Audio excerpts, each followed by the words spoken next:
Les femmes de la Bible. Les femmes dans l'histoire biblique ont joué des rôles très importants. Certaines ont été des leaders sages et courageuses, guidant le peuple dans des moments difficiles et protégeant les bénédictions de Dieu.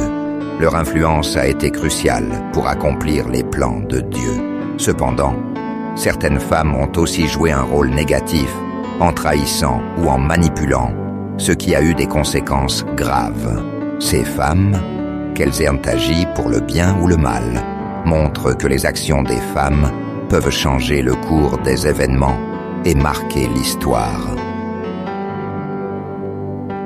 Ève, la mère de l'humanité.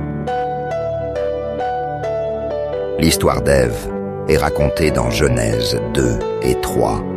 Elle est la première femme créée par Dieu à partir de la côte d'Adam, pour être sa compagne et l'aider dans la gestion du jardin d'Éden. Ensemble, ils vivaient en harmonie avec Dieu dans un paradis parfait. Cependant, Ève céda à la tentation lorsque le serpent, Satan, lui suggéra de manger du fruit défendu malgré l'interdiction divine. Elle en donna aussi à Adam, et ce geste de désobéissance introduisit le péché dans le monde, bouleversant leur relation avec Dieu. La chute qui suivit apporta la souffrance, la mort et la séparation de Dieu.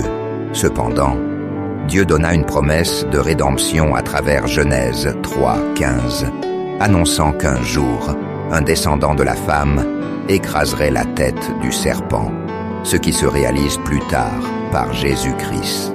L'histoire d'Ève enseigne la liberté de choix, les conséquences du péché, mais aussi l'espoir de rédemption par la foi en Dieu. Sarah, la mère des nations. L'histoire de Sarah, l'épouse d'Abraham, est racontée dans plusieurs chapitres de Genèse 11, 12, 17, 18 et 21. Sarah vivait dans l'attente d'une promesse divine faite par Dieu à Abraham, qu'il deviendrait le père d'une grande nation. Cependant, Sarah était stérile, et malgré les années qui passaient, elle ne pouvait pas avoir d'enfant. Elle avait désespéré de voir la promesse se réaliser, et même proposé à Abraham de prendre sa servante Agar pour avoir un enfant. Mais Dieu avait un plan différent. À un âge avancé, Sarah entendit un jour, à la visite des 3 anges, que Dieu lui donnerait un fils, et ce, malgré sa vieillesse. Sarah, qui ria de cette annonce, a vu son rire se transformer en un miracle lorsque Dieu exauça sa prière. Elle donna naissance à Isaac, son fils, dans sa vieillesse, contre toute attente. La foi de Sarah fut ainsi récompensée. Elle devint la matriarche d'un peuple destiné à grandir et à prospérer, le peuple d'Israël. La promesse faite à Abraham fut transmise à Isaac et à travers lui, à toute sa descendance. L'histoire de Sarah montre que Dieu accomplit ses promesses, même quand les circonstances semblent défier la logique humaine, et qu'une foi persistante est toujours récompensée. Rebecca, une femme de foi et de providence. L'histoire de Rebecca et d'Isaac est racontée dans Genèse 24 à 27. Lorsqu'Abraham, vieillissant, chercha une femme pour son fils Isaac, il envoya son serviteur dans sa terre d'origine, près d'un puits, pour trouver la compagne idéale. Là, Rebecca se distingua par sa générosité et sa bienveillance, lorsqu'elle offrit de l'eau non seulement aux serviteurs, mais aussi à ses chameaux, ce qui montra sa nature serviable et prête à servir Dieu. Le serviteur, impressionné par sa gentillesse, comprit que Rebecca était celle que Dieu avait préparée pour Isaac. Après avoir obtenu l'accord de sa famille, Rebecca accepta de quitter sa terre natale pour suivre le serviteur et rejoindre Isaac, débutant ainsi une nouvelle destinée. Rebecca joua plus tard un rôle décisif dans l'histoire de la transmission des bénédictions divines. Elle a aidé son fils Jacob à obtenir la bénédiction destinée à Isaac, ce qui aboutit à la naissance des 12 tribus d'Israël. Son histoire montre l'importance de la foi, de l'obéissance et de la volonté de suivre le plan divin, même lorsqu'il demande des sacrifices personnels. Rachel et Léa, 2 sœurs, mères des tribus d'Israël. L'histoire de Jacob, Rachel et Léa est racontée dans les chapitres 29 à 30 et 35 de la Genèse. Jacob rencontra Rachel, la fille de Laban, lorsqu'elle était en train de garder les moutons. Il en tomba immédiatement amoureux et accepta de travailler pour son père Laban pendant 7 ans pour la demander en mariage. Cependant, le jour du mariage, Laban trompa Jacob et lui donna Léa, l'aînée des 2 sœurs. Jacob, déçu, dut encore travailler 7 autres années pour épouser Rachel. Les 2 sœurs, Léa et Rachel, eurent des enfants qui allaient devenir les ancêtres des 12 tribus d'Israël. Léa donna naissance à 6 fils, Ruben, Siméon, Lévi, Juda, Issachar, Zabulon, et une fille, Dina. Rachel, après une longue attente, eut finalement Joseph et Benjamin. Leur histoire est marquée par une rivalité entre les 2 sœurs, mais aussi par une certaine complémentarité. La providence de Dieu s'accomplit à travers cette dynamique familiale complexe, montrant que, même dans des situations tendues, Dieu peut utiliser des circonstances humaines pour accomplir ses desseins. Tamar, une femme de persévérance. Tamar est une femme dont l'histoire est racontée dans la Bible, dans Genèse 38. Elle était mariée à Er, le fils de Juda, mais Er mourut sans avoir d'enfant. Selon la tradition, son beau-frère, Onan, devait lui donner un enfant, mais il refusa, et Dieu le fit mourir. Juda ne voulut pas lui donner son dernier fils, Shelah, par peur qu'il meure aussi. Tamar trouva alors un moyen d'avoir un enfant. Elle se déguisa en prostituée, et Juda, sans la reconnaître, alla avec elle. Plus tard, elle tomba enceinte et donna naissance à 2 fils, Péré et Zéra. Son histoire montre comment Dieu peut accomplir son plan, même dans des situations difficiles. Péré, son fils, est un ancêtre du roi David et de Jésus-Christ, Matthieu 1, 3. Jochebed, une mère de Moïse qui sauva son fils par sa foi et son. Jochebed est la mère de Moïse, Aaron et Myriam. Son histoire est racontée dans la Bible, dans Exode 2 et Nombre 26. À cette époque, le pharaon d'Égypte avait donné l'ordre de tuer tous les bébés hébreux garçons. Pour sauver Moïse, Jochebed prit un grand risque. Elle le cacha pendant 3 mois, puis le mit dans un panier qu'elle déposa sur le Nil. La fille du pharaon trouva le bébé et décida de l'adopter.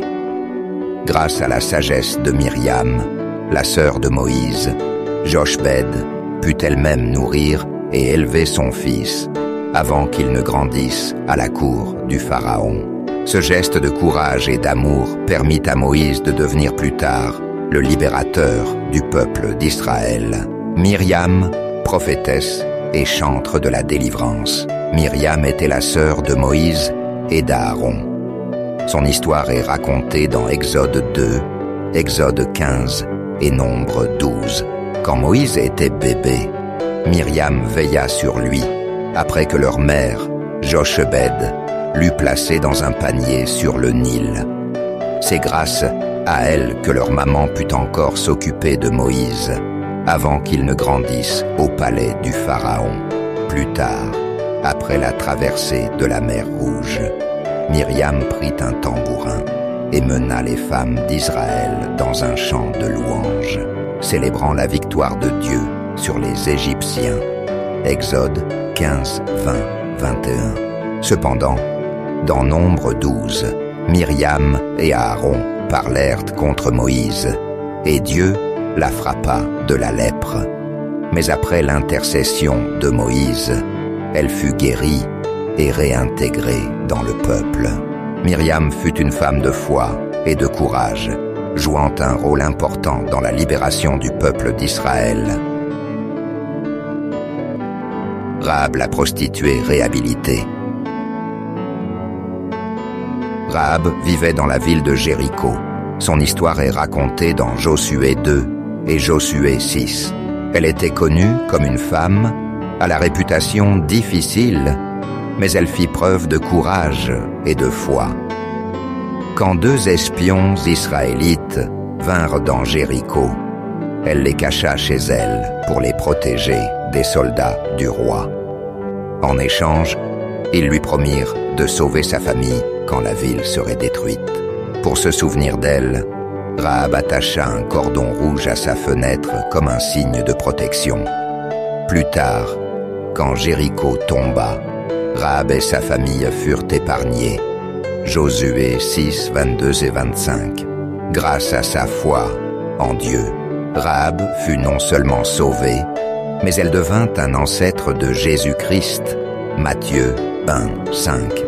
Son histoire montre que Dieu accueille tous ceux qui se tournent vers lui, peu importe leur passé. Hulda, la prophétesse de la vérité divine. Hulda était une prophétesse du temps du roi Josias. Son histoire est racontée dans 2 Rois 22 et 2 Chroniques 34.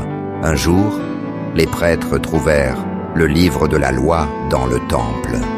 Le roi Josias voulait comprendre son message et savoir ce que Dieu attendait de son peuple. Il envoya donc des messagers demander conseil à Hulda.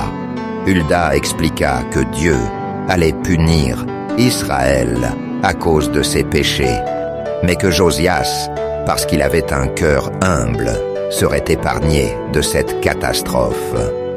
Grâce à son message, le roi entreprit de grandes réformes pour ramener le peuple vers Dieu. L'histoire de Hulda montre que Dieu peut parler à travers une femme et que sa sagesse était respectée même par les dirigeants.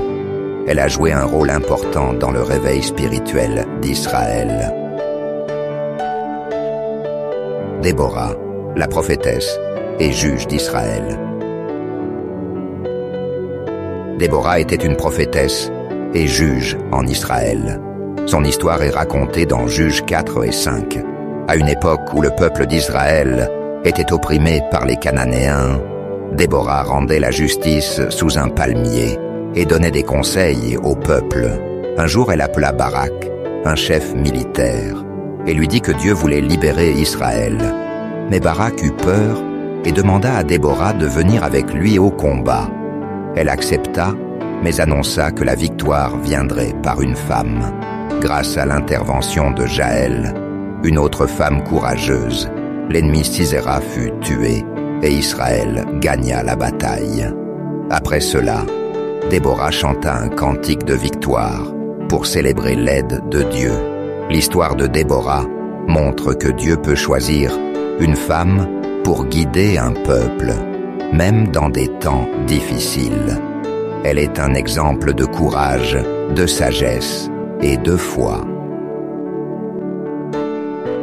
Ruth, la fidélité récompensée.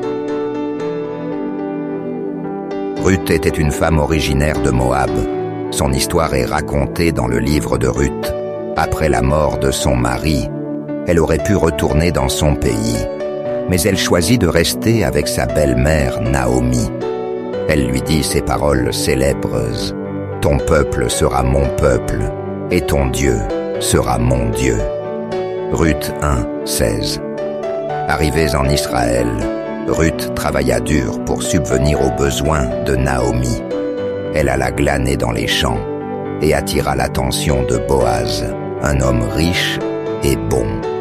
Touché par sa fidélité et son courage, Boaz décida de l'épouser. Ruth devint ainsi l'arrière-grand-mère du roi David et plus tard, une ancêtre de Jésus-Christ, Matthieu 1, 5. Son histoire montre que Dieu accueille ceux qui viennent à lui, quelle que soit leur origine, et qu'il bénit ceux qui font preuve de fidélité et d'amour. Anne, femme de prière, mère de Samuel. Anne était une femme pieuse qui désirait ardemment avoir un enfant, mais elle était stérile. Son histoire est racontée dans 1 Samuel 1 et 2. Un jour, dans le temple, elle pria avec beaucoup de douleur et de larmes, demandant à Dieu de lui donner un fils. Elle fit une promesse. Si Dieu l'exauçait, elle lui consacrerait son enfant pour toujours. Dieu entendit sa prière et lui donna un fils, Samuel. Fidèle à sa promesse, Anne l'amena au temple lorsqu'il fut encore petit, pour qu'il serve Dieu sous la direction du prêtre Élie. Après cela, Dieu bénit Anne encore plus, et elle a eu d'autres enfants. Son histoire montre que Dieu entend les prières sincères et qu'il peut transformer les situations difficiles en bénédictions. Abigail, femme sage qui sauve son mari. Abigail était une femme sage et intelligente. Son histoire est racontée dans 1 Samuel 25. Son mari, Nabal, était un homme dur et méchant. Un jour, David, encore fugitif, demanda de la nourriture à Nabal pour ses hommes. Mais Nabal refusa avec arrogance, provoquant la colère de David, qui se prépara à attaquer. Quand Abigail apprit cela, elle agit rapidement. Elle prit des provisions et alla à la rencontre de David. Avec des paroles pleines de sagesse et d'humilité, elle calma sa colère et évita un bain de sang. Peu après, Nabal mourut et David épousa Abigail. Son histoire montre que l'intelligence, la sagesse et l'humilité peuvent désamorcer les conflits et sauver des vies. Bethsabée, de l'épreuve à la royauté. Bethsabée vécut une histoire difficile, mais aussi pleine de grâce et d'espoir. Son récit se trouve dans 2 Samuel 11, 12 et 1 Roi 1, 2. Elle était l'épouse de Uri, un soldat fidèle du roi David. Mais David, en la voyant, désira être avec elle et fit en sorte qu'Uri meure à la guerre pour l'épouser. Dieu fut mécontent de cette faute, et le premier enfant qu'ils eurent ensemble mourut. Plus tard, Bethsabée donna naissance à Salomon, qui devint un roi sage et puissant. Dans ses derniers jours, elle joua un rôle important en assurant à Salomon le trône d'Israël. Son histoire montre que Dieu peut restaurer même les situations les plus douloureuses et faire naître de nouvelles bénédictions. Jézabel, la reine de l'idolâtrie et de l'injustice. Jézabel est un personnage féminin biblique connu pour son rôle négatif dans l'histoire d'Israël. Elle est mentionnée principalement dans les livres des rois, 1 Roi 16, 21 et 2 Rois 9. Jézabel était la femme du roi Achab, roi d'Israël, et elle exerça une grande influence sur lui et sur le royaume. Elle est souvent associée à la corruption spirituelle et au culte des idoles, car elle encouragea son mari et le peuple à adorer Baal, un dieu païen, et à persécuter les prophètes de Dieu. Elle fit aussi tuer plusieurs prophètes de Dieu, dont le prophète Élie, qu'elle chercha à éliminer en raison de ses attaques contre le culte idolâtre qu'elle soutenait. Le comportement de Jézabel culmina dans l'histoire de Naboth. Jézabel, en utilisant des mensonges et des accusations fausses, fit exécuter Naboth pour prendre possession de son terrain, ce qui provoqua la colère de Dieu. Dieu annonça sa punition par le prophète Élie, et finalement, Jézabel fut tuée et son corps jeté aux chiens, accomplissant ainsi la prophétie. Jézabel symbolise donc l'idolâtrie, la manipulation et l'oppression des justes, marquant l'histoire biblique comme un avertissement contre les mauvais choix spirituels et les actions injustes. Son nom est souvent associé à l'idée de méchanceté et de corruption morale. Dalila, la femme fatale, qui fit chuter un héros. Dalila est connue pour son rôle dans la trahison de Samson. Son histoire est racontée dans Juges 16. Les Philistins, ennemis d'Israël, voulaient capturer Samson, un homme doté d'une force extraordinaire. Ils demandèrent à Dalila, dont Samson était amoureux, de découvrir son secret en échange d'une grande somme d'argent. Après plusieurs tentatives, Samson finit par lui avouer que sa force venait de ses cheveux jamais coupés, car il était consacré à Dieu. Une nuit, alors qu'il dormait, Dalila lui coupa les cheveux. Sans sa force, il fut capturé par les Philistins qui lui crevèrent les yeux et le jetèrent en prison. L'histoire de Dalila montre comment la ruse et la trahison peuvent causer la perte d'un homme puissant.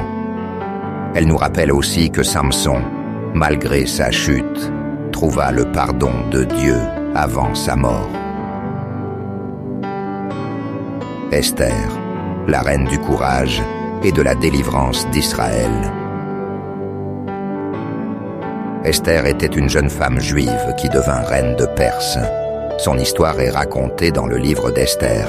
Un jour, un homme puissant du royaume, Haman, complota pour exterminer tous les Juifs. Mais Mardoché, l'oncle d'Esther, lui demanda d'intervenir auprès du roi, bien que cela soit dangereux, car personne ne pouvait s'approcher du roi sans être invité. Esther trouva le courage d'aller le voir. Elle organisa un banquet et révéla que son peuple était en danger. Le roi annula le décret et fit punir Haman. Grâce à Esther, les Juifs furent sauvés, et cette victoire est célébrée chaque année par la fête de Pourim. Son histoire montre que Dieu peut utiliser une personne courageuse pour accomplir de grandes choses. Jaël, une femme de courage et de victoire. Jaël était une femme courageuse qui joua un rôle décisif dans la victoire d'Israël. Son histoire est racontée dans Juges 4 et 5. Après une grande bataille, le chef ennemi Sisera s'enfuit et trouva refuge dans la tente de Jaël. Fatigué, il lui demanda de l'eau, mais elle lui donna du lait pour l'endormir. Alors qu'il dormait profondément, Jaël prit un piquet de tente et l'enfonça dans sa tête, le tuant sur place. Grâce à son acte de bravoure, Israël gagna la victoire contre ses oppresseurs. Son histoire montre que Dieu peut se servir de n'importe qui pour accomplir ses plans, même d'une femme discrète mais déterminée. Vashti, la reine du refus et de la disgrâce. Vashti était la reine de Perse avant Esther. Son histoire est racontée dans Esther 1. Lors d'un grand banquet royal, le roi Assuérus, Xerxès, demanda à Vashti de se montrer devant tous les invités pour exhiber sa beauté. Mais Vashti refusa, car cette demande était humiliante. Son refus provoqua la colère du roi, qui décida de la chasser du palais et de chercher une nouvelle reine. C'est ainsi qu'Esther fut choisie plus tard pour devenir reine et sauver le peuple juif. L'histoire de Vashti montre une femme courageuse, prête à défendre sa dignité, même au risque de perdre son rang. Elle marque le début d'un changement important dans l'histoire de la Perse et d'Israël. Marie, femme de grâce et mère du Sauveur. Marie était une jeune femme humble et pieuse, promise en mariage à Joseph. Son histoire est racontée dans les évangiles de Matthieu, Luc et Jean. Un jour, l'ange Gabriel lui apparut et lui annonça qu'elle allait donner naissance à Jésus, le Fils de Dieu. Bien que cela fût surprenant et difficile à comprendre, Marie accepta avec foi en disant « Je suis la servante du Seigneur, qu'il me soit fait selon ta parole. » Luc 1,38. Elle mit au monde Jésus à Bethléem, l'éleva avec amour et fut témoin de son ministère, de sa mort et de sa résurrection. Son histoire nous enseigne l'humilité, l'obéissance et la confiance totale en Dieu, nous rappelant que Dieu accomplit de grandes choses à travers ceux qui lui sont fidèles. Élisabeth, la mère de Jean-Baptiste, l'homme qui prépare le chemin pour le Saint-Jeure. Jour, un ange apparut à Zacharie et lui annonça que Dieu leur donnerait un fils, malgré leur âge avancé. Ce fils serait Jean-Baptiste, le précurseur de Jésus.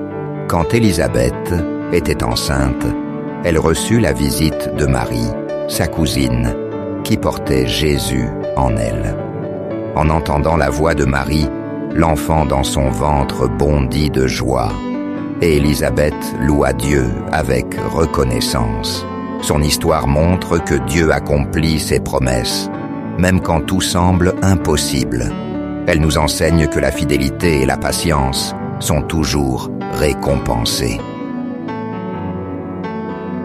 Marie-Madeleine, la femme transformée et un témoignage de pardon de Dieu. Marie-Madeleine était une femme profondément transformée par sa rencontre avec Jésus. Son histoire est racontée dans les évangiles de Luc 8, Marc 16 et Jean 20. Jésus l'avait libérée de 7 esprits mauvais. Luc 8, 2. Et depuis, elle devint l'une de ses disciples les plus fidèles. Elle le suivit, l'écouta et soutint son ministère. Elle fut présente lors de la crucifixion, restant au pied de la croix, alors que beaucoup s'étaient enfuis. Après la mort de Jésus, elle alla au tombeau et découvrit qu'il était vide. C'est alors que Jésus lui apparut en premier et lui confia la mission d'annoncer sa résurrection aux disciples. Jean 20, 16, 18.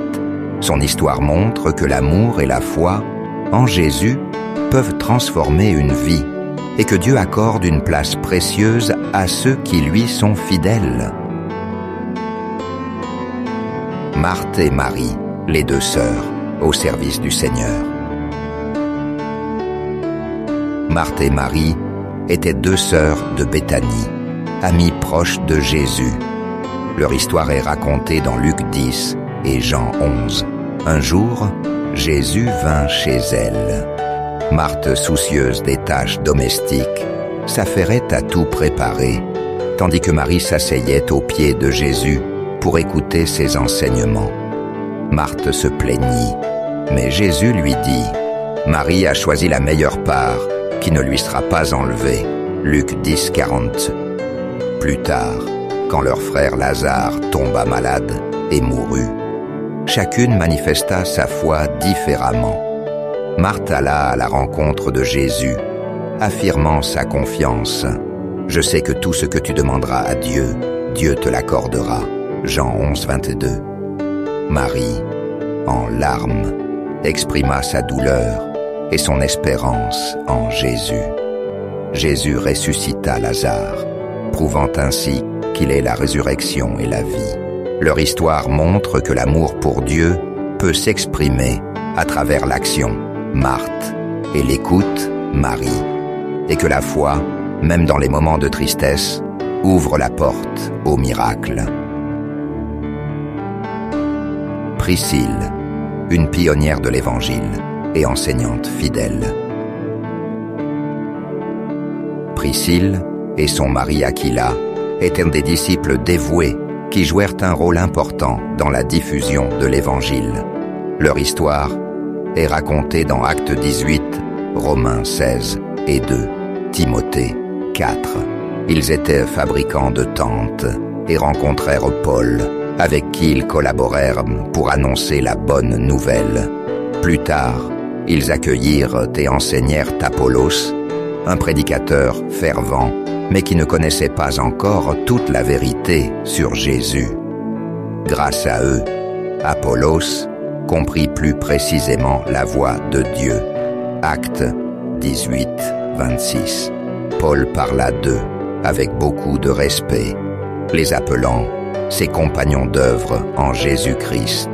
Romains 16, 3. Leur exemple montre que les femmes, aux côtés des hommes, ont joué un rôle clé dans l'Église primitive, participant à l'enseignement et à l'édification de la foi. Loïs, la grand-mère qui transmet la foi. Loïs était la grand-mère de Timothée, et elle est mentionnée dans 2 Timothée 1,5. L'apôtre Paul parle avec affection de la foi qui habitait Timothée, en disant « Je garde le souvenir de la foi sincère qui est en toi, et qui habita d'abord dans ton aïeul Loïs et dans ta mère Eunice, et qui, j'en suis persuadé, habite aussi en toi. » 2 Timothée 1,5. Bien que peu de détails soient donnés sur sa vie, Loïs est un exemple fort de la transmission intergénérationnelle de la foi. Son rôle montre que les valeurs spirituelles se construisent et se perpétuent dans la vie quotidienne, influençant les générations futures pour marcher avec Dieu. Phoebé, diaconesse de service et ambassadrice de l'Église. Phoebé était une diaconesse de l'église de Sancherize, reconnue pour son service fidèle. Son nom est mentionné dans Romains 16, 1, 2, où l'apôtre Paul l'introduit aux croyants de Rome avec ces paroles. Je vous recommande Phoebé, notre sœur, qui est diaconesse de l'église de Sancherize. Accueillez-la dans le Seigneur d'une manière digne des saints, et aidez-la en tout ce dont elle pourrait avoir besoin de vous, car elle a été une protectrice pour beaucoup et pour moi-même. Ce passage montre que Phoebé était une femme engagée et respectée dans l'Église primitive. Son rôle illustre que, dès les débuts du christianisme, les femmes avaient une place importante dans le ministère, soutenant l'œuvre de Dieu avec fidélité et dévouement.